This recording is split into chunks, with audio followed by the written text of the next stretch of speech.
आखिर मरते हुए अभिमन्यु के कान में कर्ण ने क्या कहा था? आखिर 16 साल के अभिमन्यु ने बड़े बड़े महारथियों को कितनी बार हराया? जब जब महाभारत की बात की जाती है, अभिमन्यु का नाम महान योद्धाओं में जरूर लिया जाता है।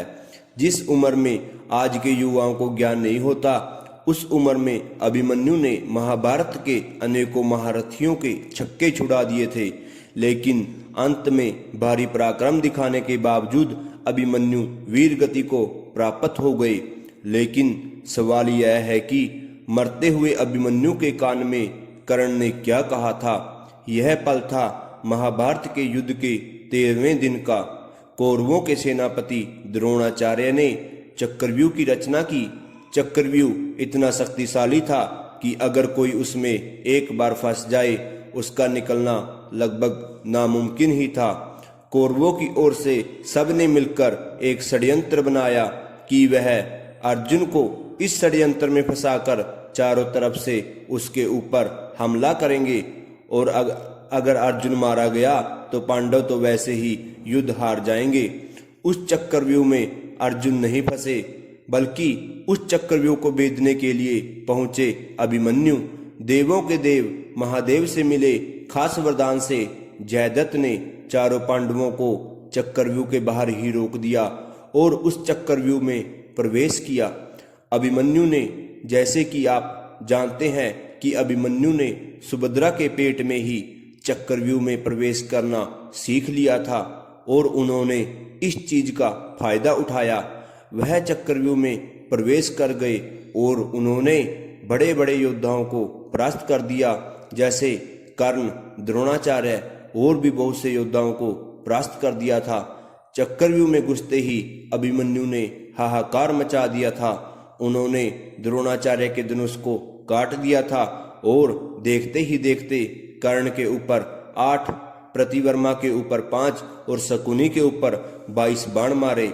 यहाँ तक कि दुर्योधन, दुशासन और कृपाचार्य ने जब अभिमन्यु को देखा तो उनकी हिम्मत नहीं हुई कि वह अभिमन्यु का सामना कर सके।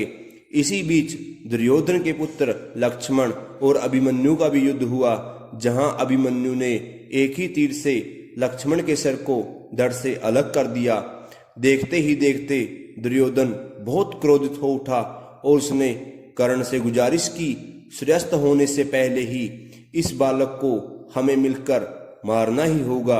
अभिमन्यु ही अकेला एक ऐसा योद्धा था जिसने 8 से भी ज्यादा योद्धाओं को एक साथ परास्त किया था। जब द्रोणाचार्य को भी इसके बारे में एहसास हुआ, तब उन्होंने कर्ण से कहा कि इस बालक के धनुष को हमें चुराना होगा। अगर इस बालक के हाथ में धनुष रहा तो सूर्योदय होने से पहले ही पूरी कौरव सेना का नाश हो जाएगा। इसलिए मौके का फायदा उठाकर कर्ण ने अभिमन्यु का धनुष काट दिया। अश्वत्थामा ने उसके रथ के टुकड़े टुकड़े कर दिए। फिर क्या, 16 साल के बालक के ऊपर 8 से भी ज्यादा महारथी टूट पड़े, लेकिन फिर भी अभिमन्यु बार बार सभी को परास्त करते जा रहे थे। उसके बाद सभी महारथियों ने एक एक कर अभिमन्यु के ऊपर कई सारे बाण छोड़े, जिस वजह से अभिमन्यु लहूलुहान हो गए।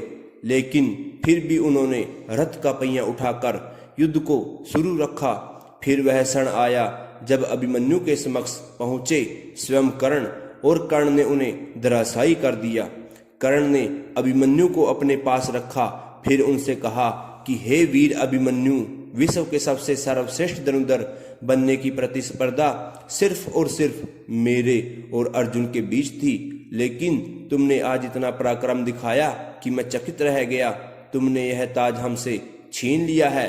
अब दुनिया कहेगी कि कितने सारे महारथियों ने मिलकर एक अकेले बालक का वध कर दिया।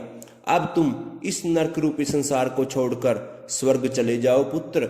यही वह शब्द हैं जो स्वयं कर्ण ने अभिमन्यु के कान में कहे थे, और उसके बाद कर्ण ने अभिमन्यु का वध कर दिया। दोस्तों, वीडियो अच्छी लगी हो तो चैनल को सब्सक्राइब और वीडियो को लाइक करना ना भूलें।